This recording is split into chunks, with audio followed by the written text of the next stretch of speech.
Good morning, good afternoon, good evening, wherever you are, whenever you're able to tune into this episode of Panel Conversations.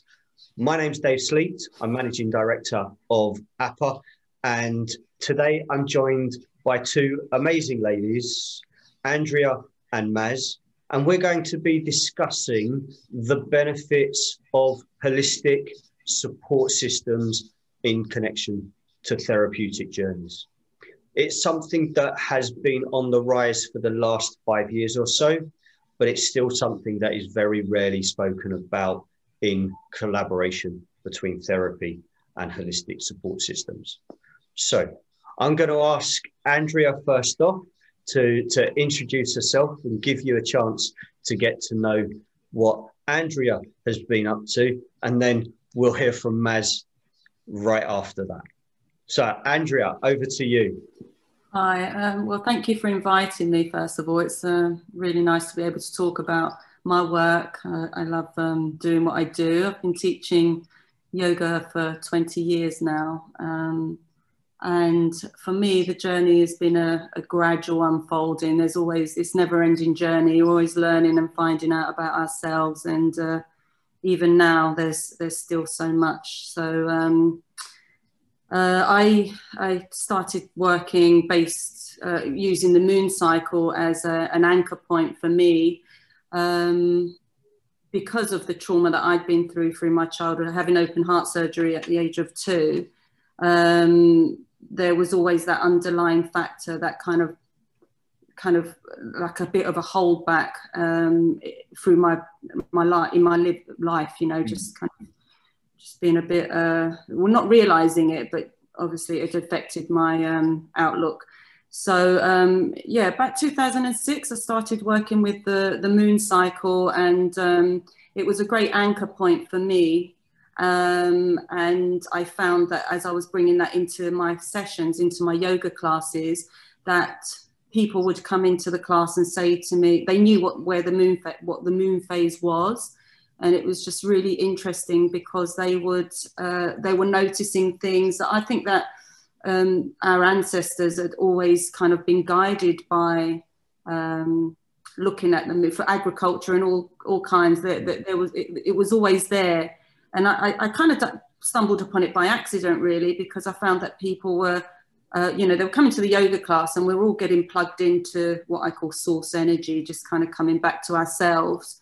I was creating the space there for them to plug in, but they were also aware of the moon cycle. And yeah, it's just kind of helped me in my own healing, for me to have some, like a routine and the regularity, the feeling of connection, feeling safe, are all things that were really important to me in my healing. So yeah, and that expression of an anchor point, having an anchor point for you, allowing you to work for what was working for you, rather than what was kind of generic for anybody else. And I think we'll come on to that in more detail in a moment or two. Maz, let's give the audience a chance to get to know a little bit about you and what you've been up to. So my journey into yoga is a lot shorter than yours is, Andrea. So I only started yoga in 2017. Was always very much against even considering yoga. So I was still working in my highly stressful job. I had just qualified as a therapist, and I was also really struggling with anorexia. Was very, very ill with anorexia, was told that I wasn't allowed to exercise anymore. And yoga was a way for me to be able to move my body and still stay flexible. And from the very first moment I got on my yoga mat, it was the first time I think that I had ever felt truly safe and not pushed myself, and find a place where I could really tune in to be me. And have that connection, that source connection, as you say. So how I got to that point, I guess I'd had years and years of therapy, nothing was working, and my therapist lent me a book, an Andrea book on the chakras, and I read that book on the chakras, and it made so much sense, so much more sense to me than any psychological book that I had ever picked up and read before, and that was a turning point for me, because when I realized that rather than focusing on my recovery and my own journey as a top-down approach, yoga and meditation was very much a bottom-up approach. So having that anchor, being able to ground myself, working on my on balancing my chakras from the root all the way up to the crown, that was my anchor. And even to this day, that is still very much how I work in myself, how I do. So I'll tune in when I do my morning meditation or I'll do my morning practice. I will feel in my body what's out of alignment. Is there anything? Where do I need to be focusing my attention to today? And that keeps me in that balanced state. It's played a huge impact, a big role in my own recovery, but also in the work that I do with my clients. So because of my own experience with yoga and meditation, I decided to become, I undertook my 200-hour training last year. I have started off from one-to-one sessions with clients, taking a very trauma-informed route when I do that, because I think that is something that's really, really important, is to remember that some of the clients that I work with as a therapist have had a lot of trauma in their backgrounds, especially anyone that has an eating disorder, being very mindful of the language I use, being able to talk to them, being able to encourage them, and using my own experiences and what I've been through to support them and help them to understand the benefits that yoga and meditation can have. And I'll be completely honest, I remember 5 years ago my therapist trying to introduce me to mindfulness, and she suggested walking through Regent's Park and noticing all the colours, all the different shades of green. And my exact words to her were, who has time for shit like that in their lives? That was literally it. It was like, yeah, that we don't have time for that, because my life was all about do and getting to that final destination. And now with yoga, with having that balance and being so much more mindful, it's not about that getting to where I need to be anymore. I don't need to be anywhere other than the place that I am right now. Yeah. And one of the things that kind of has always struck me with the therapeutic, the traditional therapeutic community, and when I say traditional, I'm talking about what's come up in the last 150 years. Because meditation, yoga, moon cycles, as Andrea mentioned, are things that have been around for millennia. What's been around for the last 150 years about understanding this bit has all stemmed from lessons that have been learned from those ancient approaches. And it's been relabeled and it's been put into nice boxes and into amazingly well-published pieces of work. But millennia ago, this was just the way life was. And people did take the time to connect with the world around them. They did take time to understand, as Maz pointed out, what is happening in my environment? What is going on that's impacted on me? A bit like even now, when you watch a bird land on a branch, that does not look like it's going to take that bird's weight, but it will hold it, because the bird is understanding what it can do in its environment. It works all of that out completely organically. Doesn't have to be told by a bird therapist, it's okay, you can go and sit on that branch. It's all these things that have been around for generations before the psychoanalysis therapeutic doctrines that have dominated Western world thinking. But I suppose the question that really comes up, and it stems really from what both of you have said, the benefit that you have both felt on recovering for yourselves from trauma and different traumas. I mean, let's, you know, the trauma that Andrea explained of having, heart surgery at 2 years old. It's like, wow, that's going to hold any child back if that's not supported.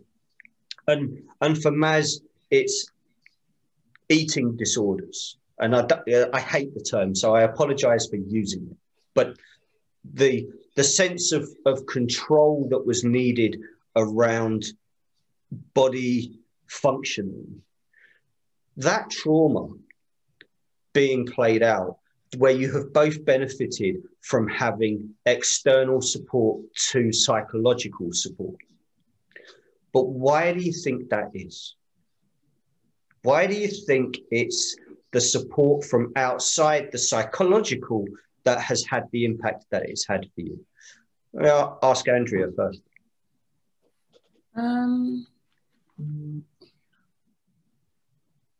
Yeah, so I had the anchor through the yoga, but like I said, well, I felt that there was only a certain point that I could reach without that support.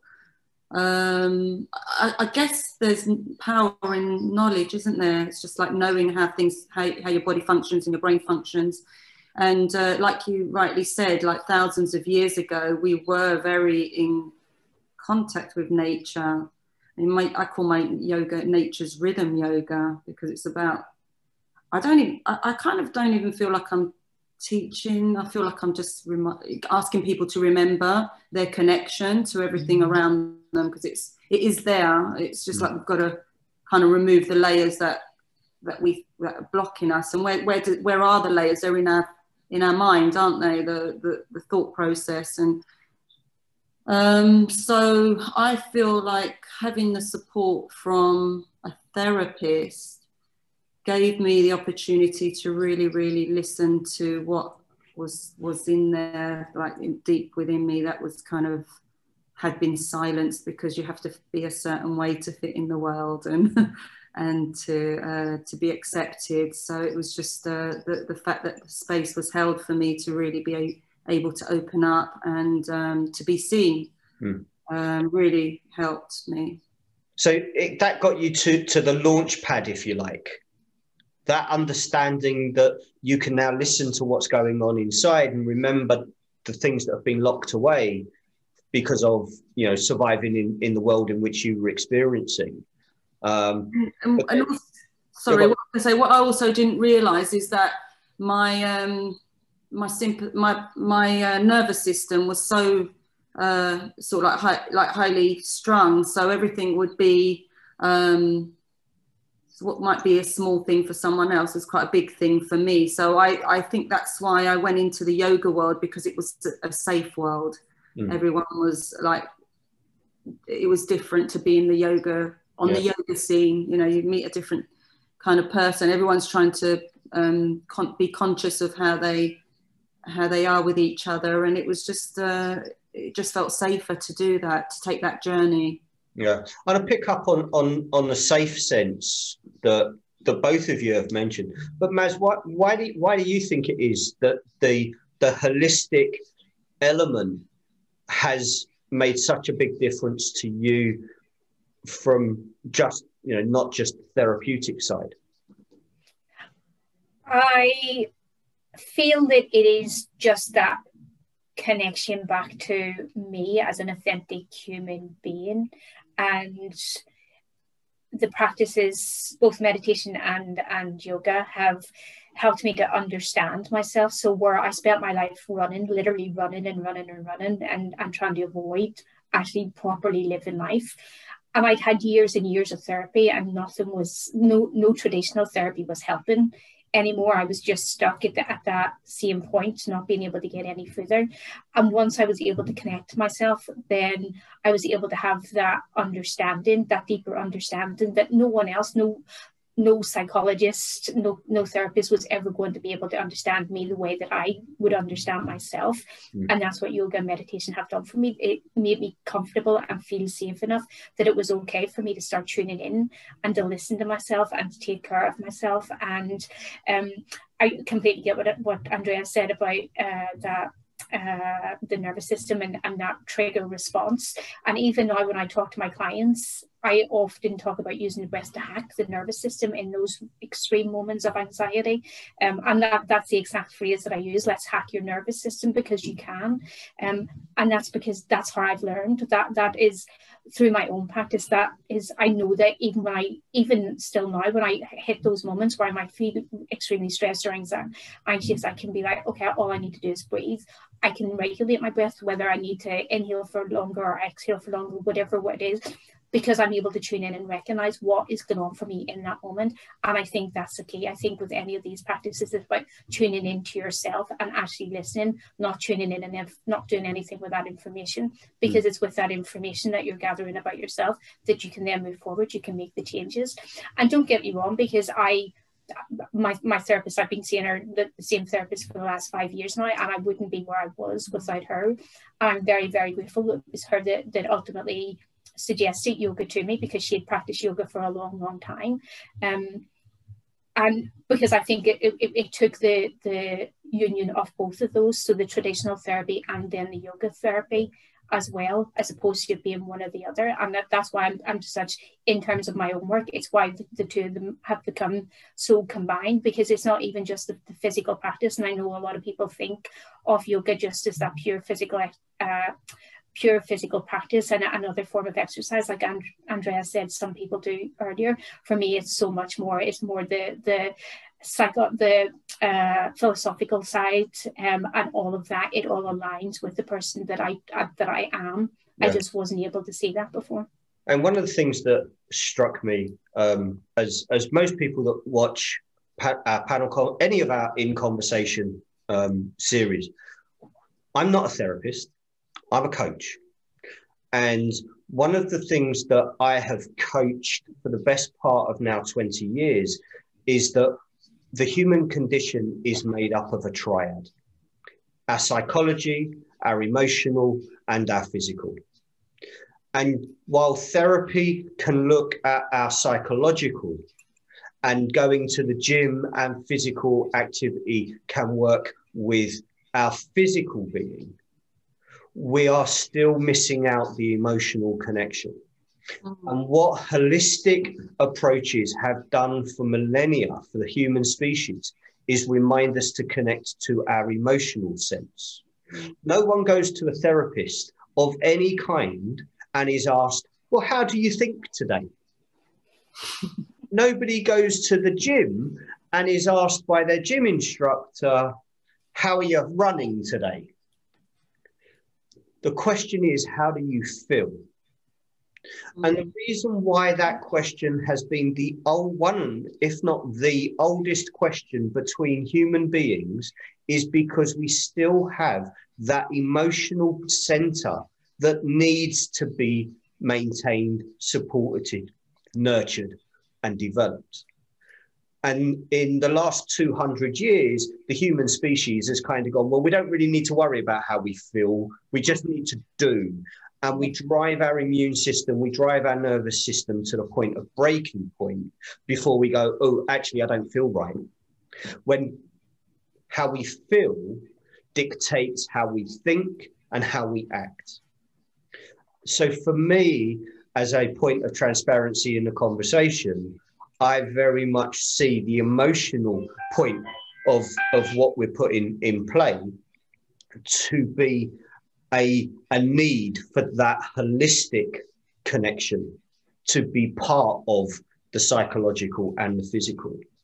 And as Maz said, it opens up, the therapeutic side opened up that avenue for the holistic, and that allows the emotional. But the journey that you've been on as individuals is very personal to you both and has had a massive impact. What would you say your kind of highlight, if you like, of passing that knowledge and understanding on to others has been? So first of all, I just want to say, listening to Maz, I find it really interesting because she came through her therapy and then found the yoga. And for me, it was the other way. I had been doing the yoga and then found a block where I needed to past, and then I went into therapy then. So that's really interesting, because I think they're both needed for you to really kind of get into the root of you know, to get to know yourself. It's all about know thyself, isn't it? And for me, I think I did some inner child work and just reclaiming that part of myself that was really let down. I was lucky. I had a really good family to support me from, you know, it was a solid family, very contained. But I don't feel like I was able to, I had a lot of support, but not emotional support, because, you know, as a youngster, I'd say, you know, why did this happen to me? And it was, oh, well, it saved your life. You know, they saved your life, be grateful. But it was, you know, when I went into therapy, it was still a violation. So there was still, you know, that not wanting that experience, but having had it. So yeah, this deep understanding, and like you said earlier about, there's like it's almost like it's not okay to be an emotional person. So what do you do with it? You can't, well, what I did is I just put it to one side, and then had this umbrella where I was a yoga teacher and I looked like I had it all together, but then that was kind of fizzing away in the background until I gave that part of me a voice, because it was just coming out like it was like something would trigger me and it would just come out, you know, and it's like, oh, you know, that needs to be held, that part of me needs to be held. So yeah, I found the right people to support me through that. That's very much that collaboration between the psychological and the emotional that has allowed you to have more control over the physical. And that dynamic is so often overlooked when we ignore the emotional. And, you know, if we're made up of thirds and we're ignoring 1/3 of us, and literally, as you say, putting it to one side, putting the umbrella over it so we can't see what's under the umbrella, then at some point that's going to go, do you know what? The other 2/3, you've got things sorted. Guess what?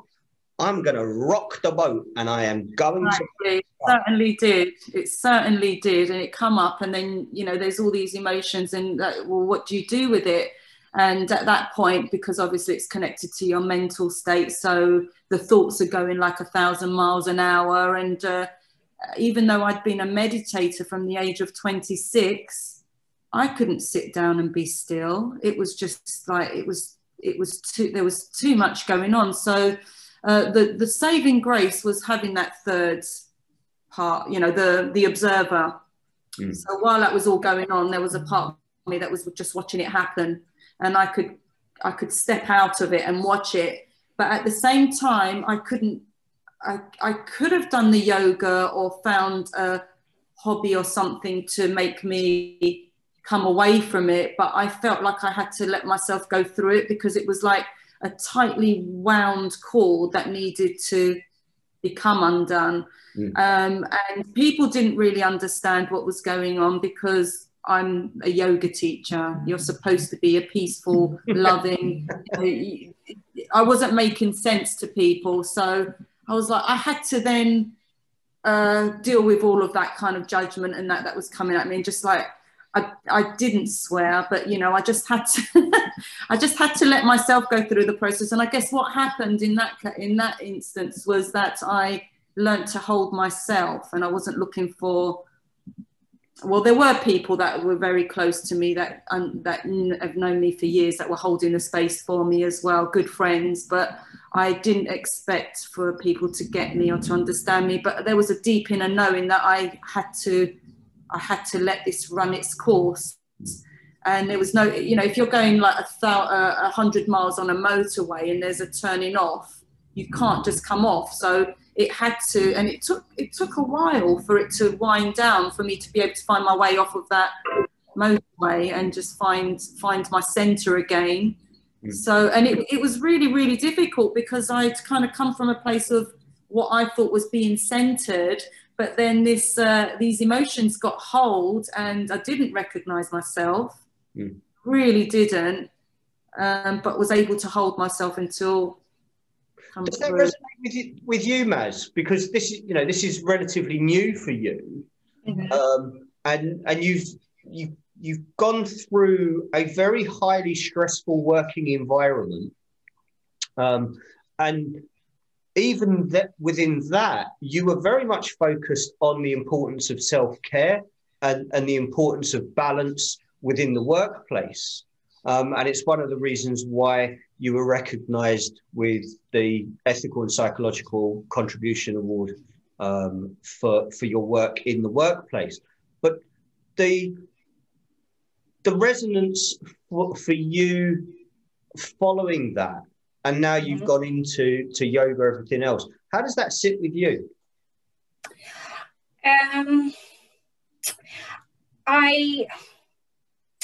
I guess for me, it kind of like Andrea described it, it's a process. It was that where I was speeding along and not really appreciating life. I wasn't living my life. Like when I was in that job, I wasn't. Everything was like literally, I was working, I was studying, but I wasn't actually living. And I think when I started to recognize that was when that concept of self-care and that self-awareness and trying to make the people around me, not make, but encourage the people around me to start to recognize the same. Because the more I slowed down, so going from that 100 miles an hour down to 90, down to 80, and just gradually starting to change that speed that I was living life, that's when I noticed that actually the self-care that I had never really allowed myself or didn't think that I deserved, the more that I brought that into my life, the more that I was encouraging people around me to also make changes, the more benefits I was seeing. So that it wasn't that I felt like I was constantly rushing to get to the next place. It was like, okay, let's take a pause, let's take a step back. And the more I was able to do that, Dave, the more then I was able to start making that connection, the more I was able to understand myself, the more time I had for other people as well as myself.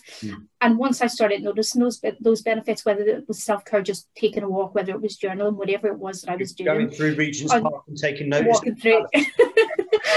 Once I was able to start noticing that difference and recognizing the benefits, it just became a natural part of my life. It was like, why wouldn't I do this anymore? Why wouldn't I be doing and making the changes in my life that I need to, so that I have more time to do this? And one of the things that I say to my clients a lot of the time is that, especially when they say they don't have time for stuff like this, which is exactly what I said. We all have the exact same amount of time in any given day and any week. The difference is that we all have the power of choice in terms of how we choose that. So for me, making the choice to say, okay, well, I'm going to dedicate an hour a day, whatever it is, to my yoga practice, or as opposed to I'm going to take an hour to study, or I'm going to take an hour to go for a run. That is the power that we all have. And when you start to recognize that and appreciate the fact that it's not that you don't have time, you're choosing to spend your time doing other things. And for me, that's where the self-care, you prioritize. Whatever you prioritize in your life is where your focus is going to be. And if you value yourself enough, if you feel that you deserve it, and we all deserve to look after ourselves that way, then why wouldn't you? Why would you prioritize somebody else? So one thing that's come through from both of you, and I love this, is that this is not a one or other situation. This is something that works in unison. And I would suggest it works in unison because it's therapy is tapping into the psychological self, and the holistic is tapping into the emotional self. And the emotional self is being fed pretty much for the first time. And therefore it's like, wow, this is kid in the sweet shop time. And as soon as you get that connection to the emotional self, and that is heard and is nurtured, it becomes the three elements of our existence being looked after together. The one thing I kind of want to kind of ask, if you could wave the magic wand and have the relationship between the psychological and the holistic arenas work any way that you wanted, How would you like to see that work? Well, through my discoveries and working with different modalities and that, I'm actually putting together a teacher training, which is based on nature's rhythm yoga. And there's elements in it which involves dream work and kind of getting into the subconscious mind and understanding. Like I said earlier, the knowledge, knowing about the nervous system, knowing about the polyvagal and the brain waves and how we're affected. You know, whenever we meditate, we're dropping down, our brain is slowing down. And so, you know, the question, does meditation help you if you suffer with anxiety? Well, sometimes people that are really anxious can't sit and be still. Yeah. It's actually really, really hard. I've been in that place myself, and I had years of yoga training and I still couldn't sit and be with. So there's this understanding now when somebody comes to me and they're suffering a lot with anxiety, that you know, not to have, because meditation is not having an expectation. It's actually a surrender. It's a being, isn't it? So it's that moment of capture that allows the individual to be at that moment, irrespective of everything that's external, and reinforces that internal locus of evaluation to actually just go, what is it for me at this moment in time? And whether that's sitting with breathing exercises, whether that's sitting with meditative music, whatever it is, it's all about coming to the internal and giving the internal the power over the external. Yeah, and once you've got that, then you are really in the flow. There is a surrender, and I'm meeting a lot of people, especially last year, who are dealing with grief. You know, they've either lost a loved one or the loss of their previous life. You know, and they're not knowing what the future holds. So there has been a great deal of anxiety. And, you know, the talking about anchoring into the present moment, keep coming back to your breath, keep coming back to yourself, has really, really helped the people that I've been working alongside, you know, along with. It's really, because it's the remembering, like I said, it's the remembering that you can do that for yourself. And it doesn't take very long, really. So I've been encouraging people to just do some pranayama and just anchor back in. Yeah, so guys, what would you like to see the world of collaboration between holistic and therapeutic communities? So there is actually a new branch of psychology. There is, like, holistic psychology is starting to take hold. There's a absolutely fantastic lady that lives in California, Dr. Nicola Lepera, and she has actually integrated both. So her programs involve a lot of going back to doing the inner child work, incorporating the yoga practices, the meditation, the pranayama work, so that they are completely integrated. So there's no separation between them. There's no, okay, let's try this type of therapy or let's try that type of therapy. It is all of one. And it just makes so much sense. It makes sense that there shouldn't be a difference. Ultimately, it's all about people's well-being and helping them to be the best version of themselves that they can be, and getting to that place where anything that's happened to them in the past that may be playing out in the present, or has a chance of kind of coming back and biting them in the future. All of that work, I don't feel, can be separated, and I think that is the route that we need to be taking. I think people, like, the more therapists, the more yoga teachers can understand how the two of them play in together, and the benefits are one without the other. You're only ever getting half the opportunity, whereas if you completely integrate the two of them, and there's no reason that, if the client is open to it, if the client understands the benefits of taking that approach, that they can't be integrated together. And I would really love to see the inclusion of the knowledge into the therapeutic arena and the coaching arena. Let's coaches have got a massive role to play in how people engage with therapy as well as within holistic avenues. And for many, many people who have already been tarnished through bad experiences with either of those, a coach is often the linchpin that opens the door for them to reinvestigate therapy, reinvestigate holistic support systems.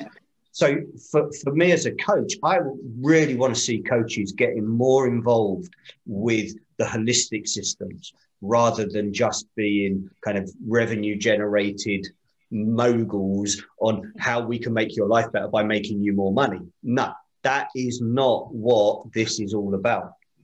And I want to say thank you to you both for your time and for giving a kind of real introduction to what holistic support systems and therapy working together can actually do, because you're prime examples of the benefits that can come when they work together.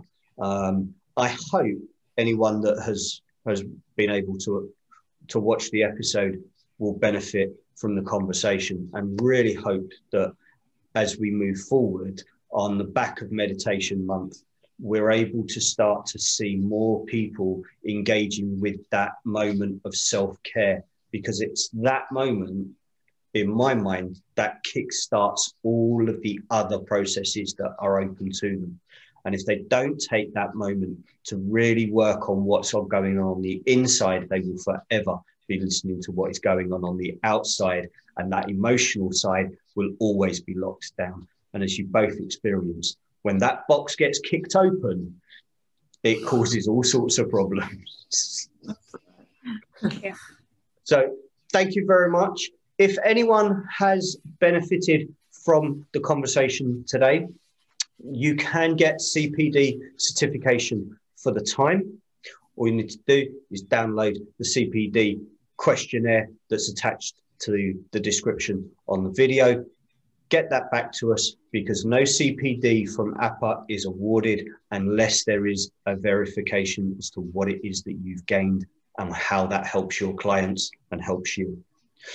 So for now, I want to say, ladies, thank you very much. Thank you. Okay. And hopefully we will see you again on another conversation very, very soon. Take care. Thank you.